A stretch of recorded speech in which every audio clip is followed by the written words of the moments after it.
네, 네, 안녕하세요. 오늘 발표는 스프링 사용하시면서 알아두면 좋을 것 같은 어노테이션들 가지고 와봤는데요.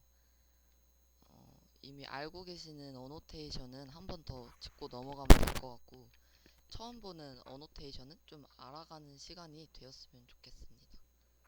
일단 먼저, 밸리데이션 기능입니다.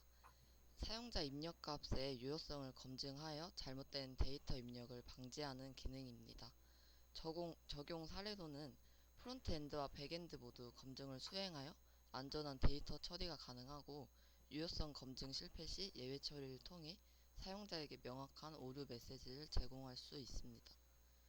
이제 주요 어노테이션은 이런 것들이 있는데 밑에서 더 설명해 드릴게요. 그 DTO 클래스에서 사용하는 밸리데이션 어노테이션입니다. 이제 어노테이션 낫널은 필수 입력 필드로 값이 널이 아니어야 함을 보장하고 어노테이션 사이즈는 문자열이나 컬렉션의 길이를 제한하고 어노테이션 이메일은 유효한 이메일 형식인지 확인합니다. 이제 코드 예시로는 이렇고요. 사용해진 분들은 아실 테니까 넘어가고 컨트롤러에서 사용하는 어노테이션 밸리드 또는 밸리데이티드입니다. 그 DTO의 유효성 검사가 필요한 메서드 파라미터에 어노테이션 이렇게 밸리드를 적용하여 DTO 클래스에 설정된 모든 유효성 검사를 실행합니다. 이제 이게 밸리드 또는 이제 밸리데이티드 차이를 한번 제가 알아봤는데요. 어노테이션 밸리드는 이제 자바 표준이고 주 용도로는 일반적인 유효성 검사고 중첩 객체 검사로는 가능하고 유효성 그룹 지정은 어노테이션 밸리드는 불가능하다고 합니다. 그리고 어노테이션 밸리데이티드는 제공이 스프링에서 제공하는 거고 주 용도는 유효성 검사 그룹 지정이 가능하고 중첩 객체 검사가 가능하고 유효성 그룹 지정이 가능하다고 합니다.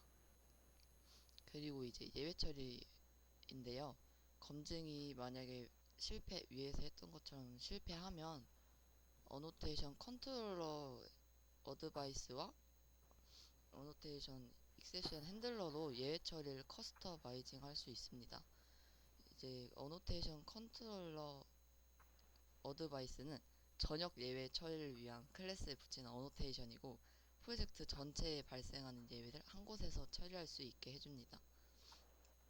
이제 익세션 핸들러는 어노테이션 밸리드를 통해 검증이 실패했을 때 발생하는 이 메소드 아규먼트 not valid 익세션 예외를 처리한다고 합니다.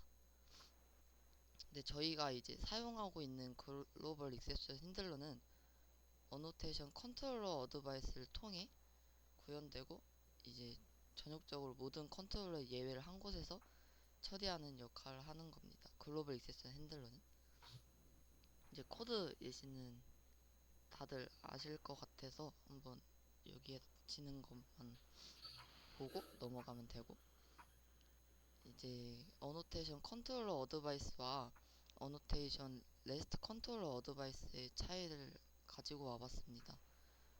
어노테이션 컨트롤러 어드바이스는 주 용도는 MVC 애플리케이션이고 반환형으로는 HTML이고 뷰 이름이고 이제 어노테이션 레스트 컨트롤러 어드바이스는 REST API 애플리케이션이고 반환형은 JSON 또는 XML이라고 합니다.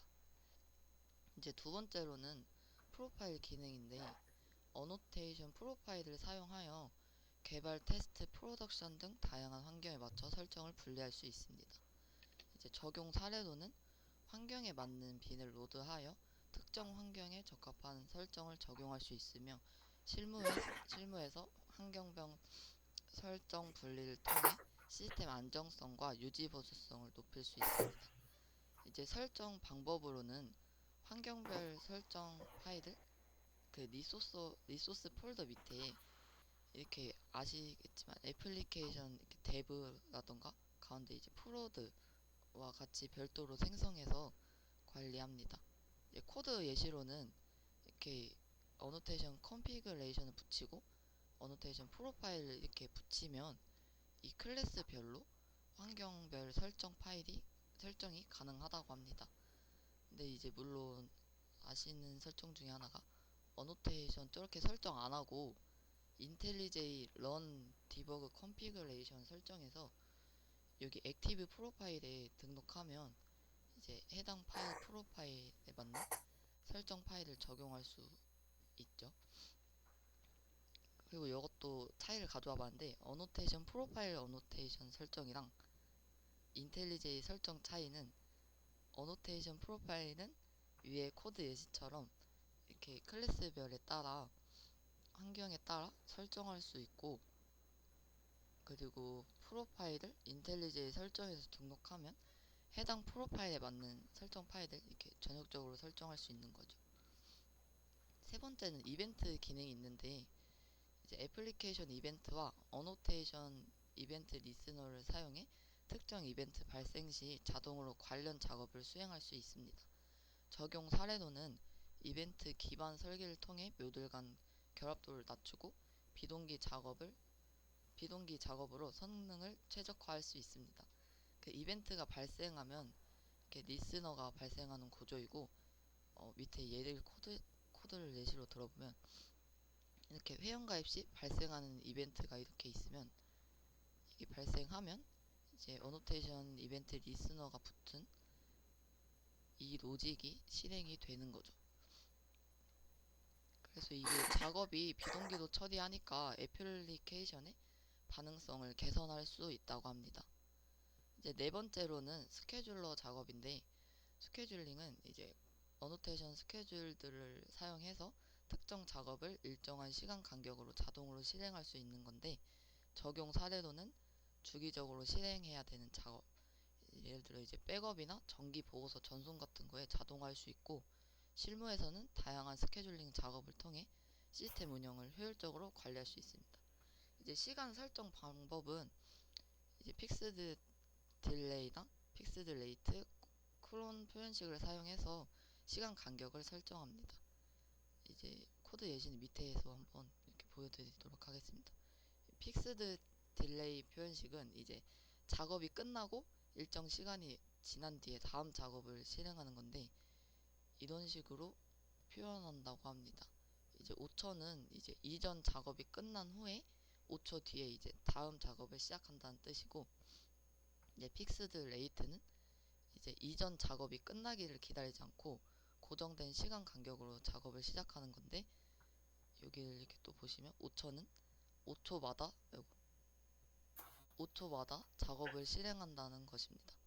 근데 이제 좀 조심해야 될 게, 픽스드 레이트는 이제 이전 작업이 끝나지 않았더라도 새로운 작업을 시작할 수 있는 거여가지고 작업이 겹칠 가능성이 있어서 좀 사용에 주의해야 합니다.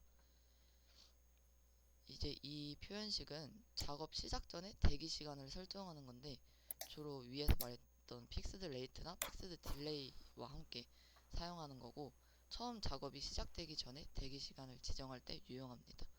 이제 여기서 이렇게 보면 애플리케이션 시작 후 2초 후에 대기했다가 5초마다 작업을 실행하는 것입니다.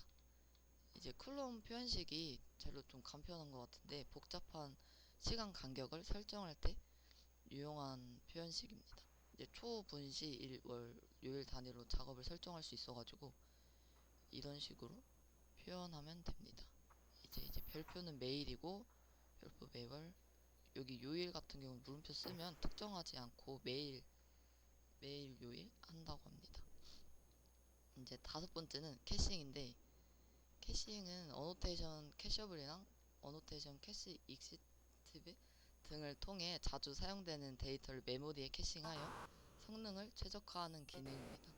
이제 적용 사례로는 자주 조회되는 데이터를 캐싱하여 데이터베이스와 외부 API 호출 빈도를 줄여 성능을 최적화할 수 있습니다. 캐싱은 아시다시피 이제 트래픽이 많은 환경에서 응답 시간을 단축하는 데 매우 유용합니다. 이제 코드 예시로는 이제 어노테이션 캐셔블 같은 경우는 이렇게 메서드의 결과를, 예를 들어 이제 get user by id 메서드가 처음 호출될 때 유저라는 캐시 결과를 저장합니다. 이름으로 캐시 결과를 저장합니다. 그래서 이후 이제 동일한 이렇게 아이디로 호출되면 데이터베이스를 다시 조회하지 않고 이 캐시에 저장된 결과를 반환하는 거고, 이제 오노테이션 캐시 익티브는 이제 캐시에 저장된 데이터를 삭제하는 건데 주로 데이터가 변경될 때 사용한다고 합니다. 이제 코드 이렇게 예시를 보면 업데이트 유저가 메서드가 호출이 되면 이제 유저스 캐시에 저장된 특정 아이디의 데이터를 삭제합니다. 다음번에 이제 get user by id 호출 시에는 다시 데이터베이스를 이제 새롭게 조회하고 최신 정보로 캐싱한다고 합니다. 이상으로 발표 마치겠습니다. 감사합니다.